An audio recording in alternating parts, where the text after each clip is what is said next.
Өкпе, реніш. Әр адам өз жанының дәрігері. Ол өз қалауымен емделуге, шешім қабылдамайынша дертіне шипа таппайды. Біз өзгелерге ренжу арқылы олардың бізге қате қарым-қатынас жасағанын көрсеткіміз келеді. Алайда, реніш пен өкпеге толы ойлар өзгелермен қарым-қатынасты ғана емес, денсаулығымызды да құртатынын біле бермейміз.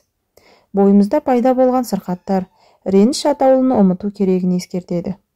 Олай болса, реніш пен өкпелі ойлардың өмірге қалай әсер ететініне назар аударайық.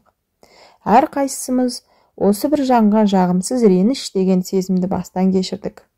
Әдетте өкпенің бойымыз бен ойымызға қандай із қалдырып жатқанын біле алмаймыз. Алайда, бізге жасалған әділетсіздіктің жарасы ешқайда кетпей ішімізде қалады. Оны көзге ілмей, аңғармаған болғанымен, ол үнсіздік бара-бара ұлғайып өмірімізді улай бастайды. Жиналған өкпе мен реніш бақытты болуға, жайлы өмір сүруге, кеудені керіп демалуға кедергі келтіреді. Сондықтан, барлықтарыңызға бойларыңыздағы өкпе реніштеріңізді кешіріп, ешкімге өкпе реніштеріңіздің болмауын тілеймін.